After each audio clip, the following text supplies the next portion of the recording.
Morning! Okay, so it's 11 a.m.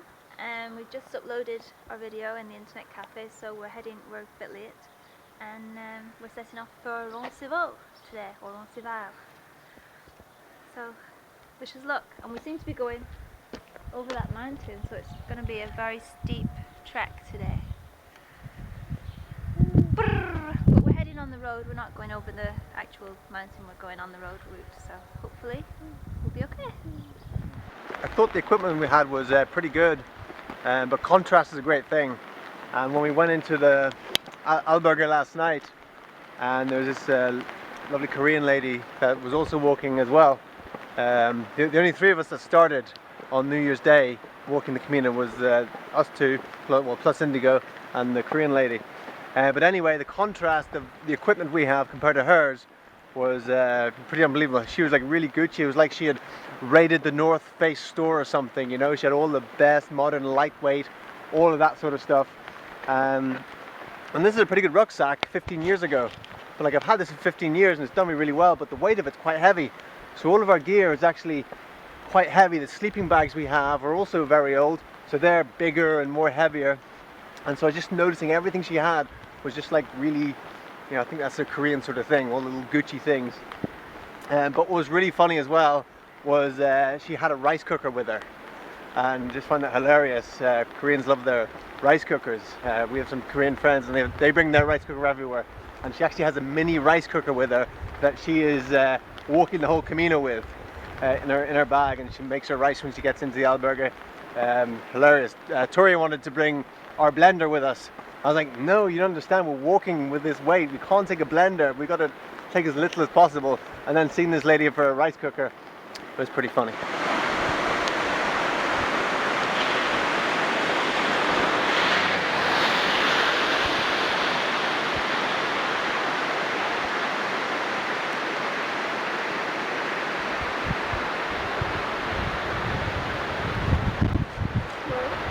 So if we came at a different time of year, we could have done the mountain route, which would have brought us along the top of that mountain. But as you can see, that'd be pretty dangerous this time of year. And the guy at the pilgrim's office said the mountain route is forbidden this time of year because a number of people have died on it in the past few years. So we're going around the mountain, but still it's uphill pretty much all the way. So yesterday I was saying about walking technique while going up hills, and to save on the calves and the hamstrings, you want to lift your knees up and then push your heel in, and then you're using your quadriceps most. The quadriceps are the strongest muscles you have in your legs, so then you're using them most, and then the next morning your calves or hamstrings don't seize up. But what's interesting this morning is what I found was my hip flexors were sore. They're the only muscles in my body that were sore this morning were my hip flexors. From actually, this hills were so steep, I'm actually lifting my knees up so much going up the hills, because we haven't been doing that much steep hill walking lately. So that's an interesting one to note. Haven't been doing that much steep hill walking. Don't believe a word he says. We're having a metal monkey feeds the water dragon stop.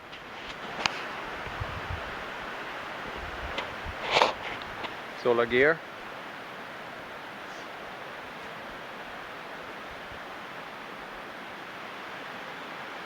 This is my stick. It's kind of part of the Camino to carry a stick, a walking stick. You don't really feel like a true pilgrim unless you have the stick, or a baby. But that stick I got for it was like €5 in a hardware store. It's actually for raking. Like Tori said, you could get those nice plasticky things that no, not plastic, what are they? Metal. Or a nice wooden one. Like carbon fiber, something they're really light, or the nice varnished ones.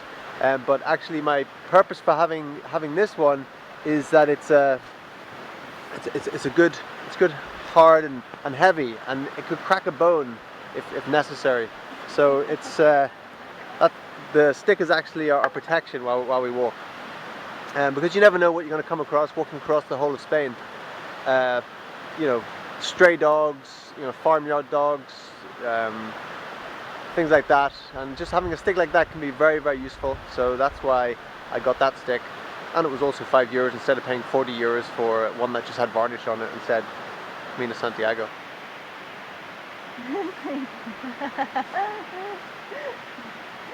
Yeah. Indigo wants to smile for the camera. Yeah.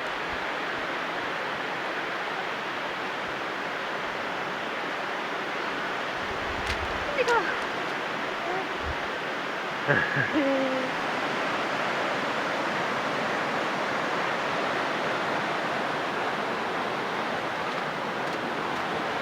It's just gotten really cold. We've got about 9 kilometers to go and we're climbing quite high, so that's why it's getting colder.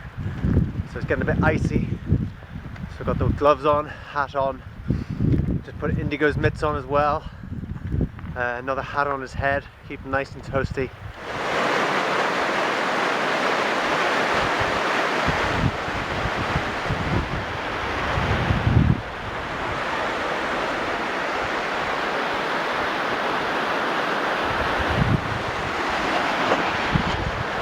Cool.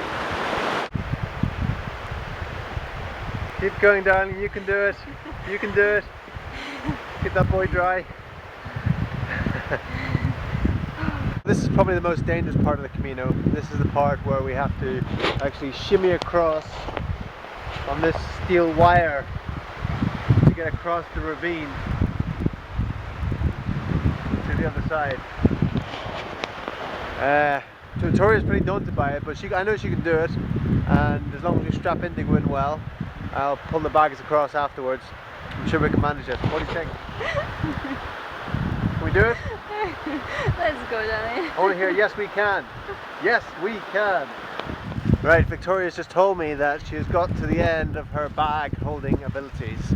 So please tell everyone, what is that? I would like Matthew to carry my bag for me now. I have to remind her that she can't throw a hissy fit here because there's no taxis she can get, there's no hostels, there's nothing between here and the next 8 kilometers of mountainous terrain. So I think it's up to her to carry her stuff, right? What do you think, Indigo? Should Mummy carry her bag? Or should Daddy carry it?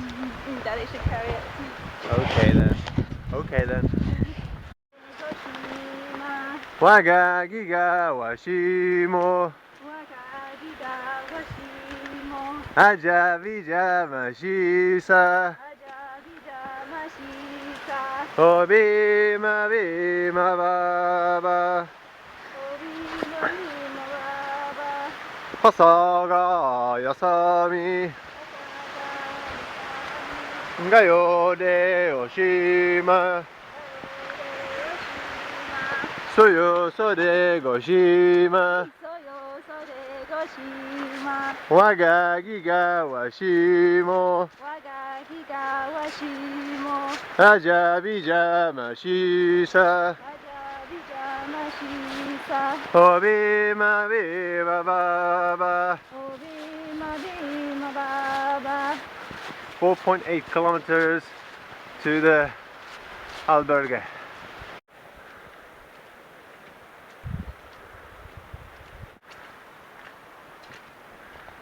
He ain't heavy, he's my baby. Do do do do do. Indigo needed Front row seats. front row seats for a while. Just having a quick break to warm up Indigo's feet. Most important thing is keep Indigo nice and toasty and warm and dry and fed and watered and happy. Right, son? With his feet just dangling out of the carrier, they tend to get cold quite quick. So I've got to stop every now and again and give them good warm. Don't we, son? Yeah. Yeah. We've just walked 15 kilometers, pretty much all uphill. This leg from St. John Pied de Port to Roncesvalles is definitely not for the faint-hearted. You want to be fit before you do this. It's really tight going. Okay, Victoria's still hanging in there. Okay, from all the way down there, 27 kilometers away down the valley. A bit of snow up on the hill. How you doing, honey? Just about. Just about.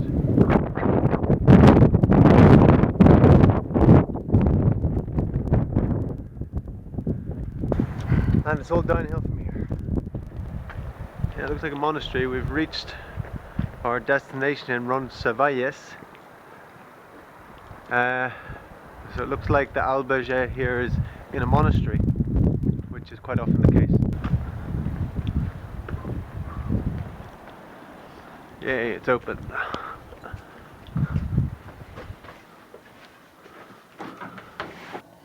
Nice and warm in our dorm, and Indigo is getting a reflexology treatment. Oh, he's getting a foot massage anyway.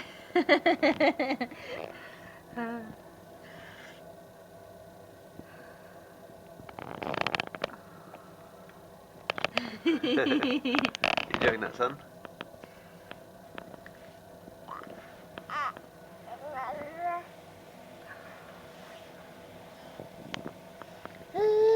Yeah.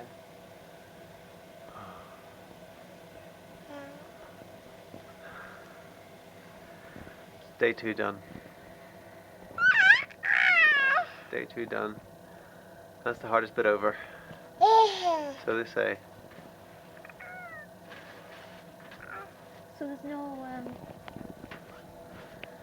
there doesn't seem to be a kitchen here, or at least I haven't seen one, and there's no shop to buy any food, but there is a little restaurant, so I'm wondering if they'll be able to make us some vegan food. We'll see. So I was just talking with Matthew, it's amazing the difference a change in perception makes to your entire reality. We arrived here and In Roncesvalles. in Roncesvalles, and there's no shop here. I suppose we couldn't go and buy vegetables to prepare any food, and there's no kitchen area in the albergue. So I was thinking, what are we going to eat? How are we going to cope? And I was kind of panicking, and then we came down to this restaurant, and there's nothing vegan on the menu, and I was kind of, it just looks like this. It's just like this out in the, I just said to Matthew, we're out in the middle of nowhere, and it's just out in the real sticks, and I'm just feeling really uncomfortable and unhappy, and then I thought, okay, what have I got to be grateful for? And I started thinking about, wow, it's warm in here, and once we spoke to the woman and we told her we were vegan, she made us up some nice fresh soup, and gave us some really nice water, and actually it's very warm in the hostel, and we've got a nice warm bed, and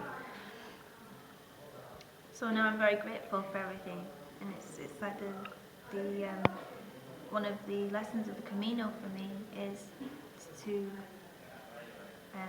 practice gratitude. It's not just feeling gratitude sometimes, but actually to physically remember all of the blessings that we do have, because we have so much, but when we're not focusing on that, we can be in a really negative state, and then it affects everyone around us. But when we focus on our blessings, then all of a sudden, then we can share that with those around us, and then it feels good for all of us.